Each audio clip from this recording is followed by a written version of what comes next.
Oke, halo semuanya. Saya akan menjelaskan sedikit secara praktis terkait analisis regresi linear di software Jamovi.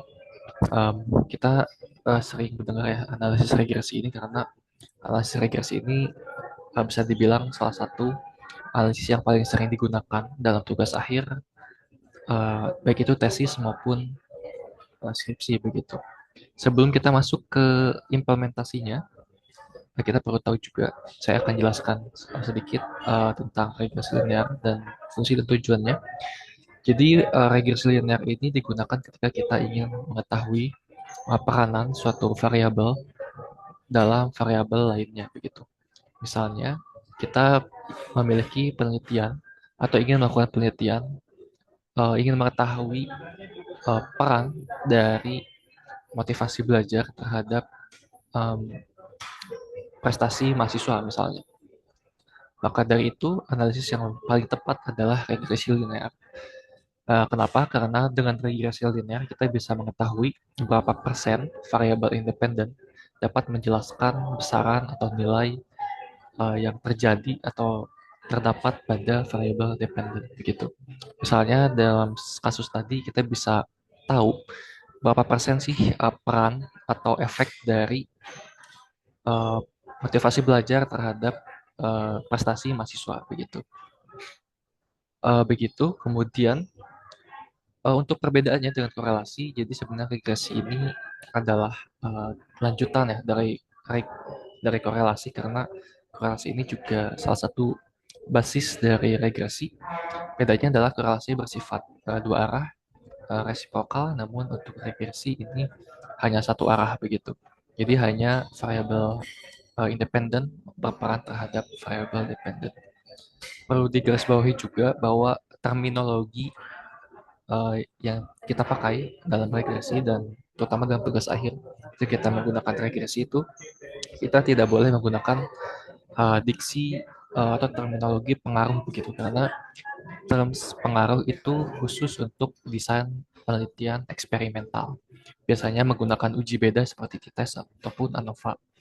Namun untuk regresi ini kita hanya ingin tahu, ingin memprediksi seberapa besar sih variabel independen itu bisa berefek atau bisa berperan terhadap tingkat variabel dependennya. Jenis data yang digunakan nanti adalah data kontinu. Sebenarnya bisa data kategorikal, tapi nanti ada jenis regresi yang lain.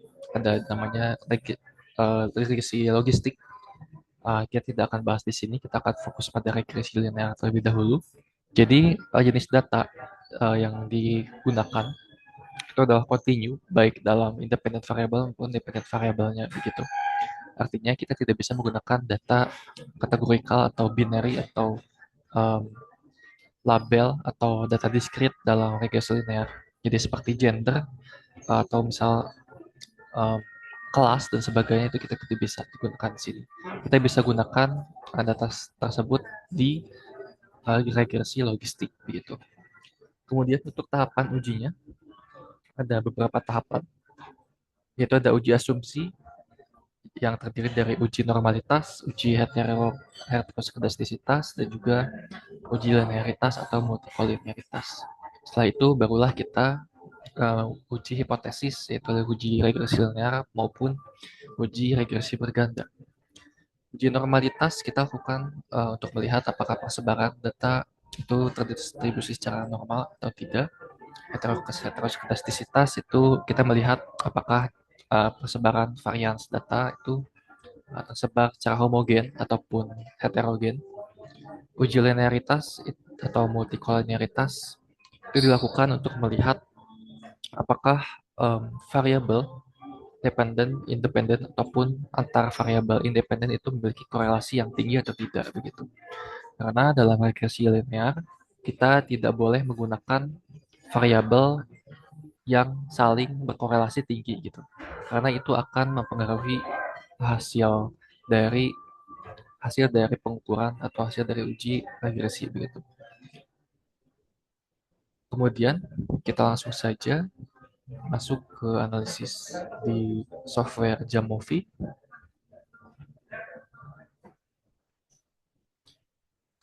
Di sini saya mempunyai dataset.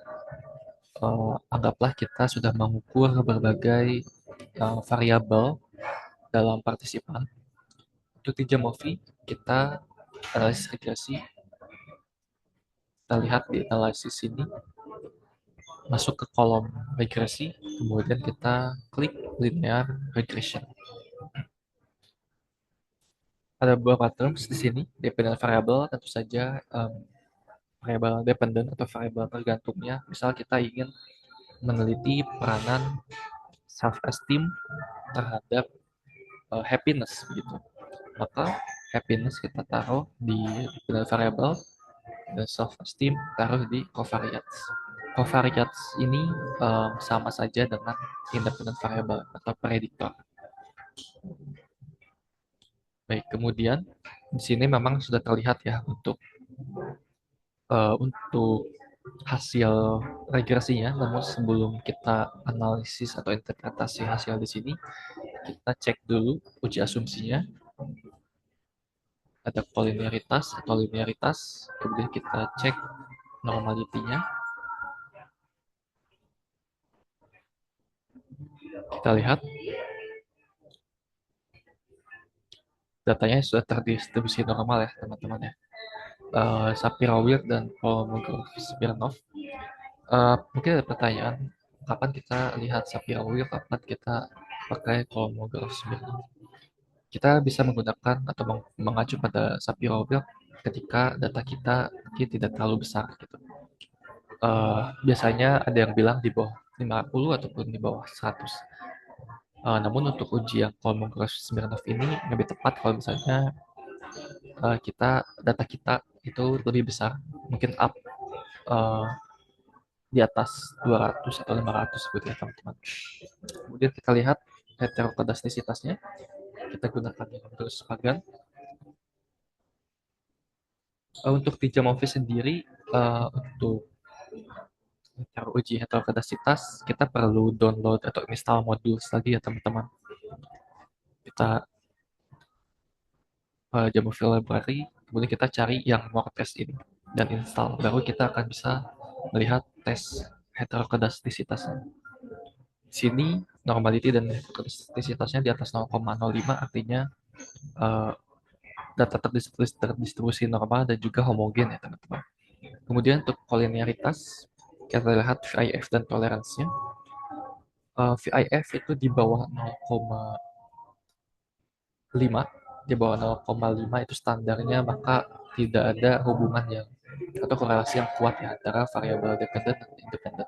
Maka kita bisa melanjutkan analisis ke analisis yang berikutnya.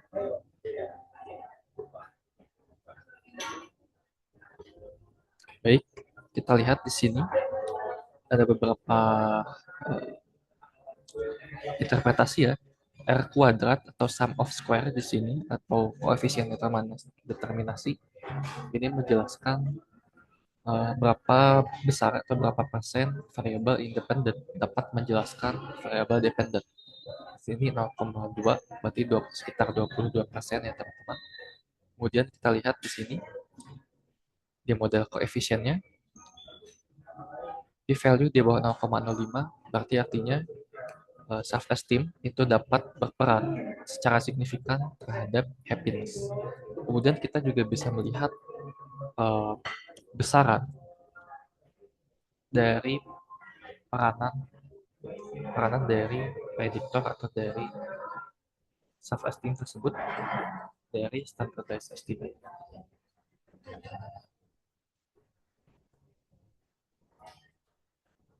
Oke.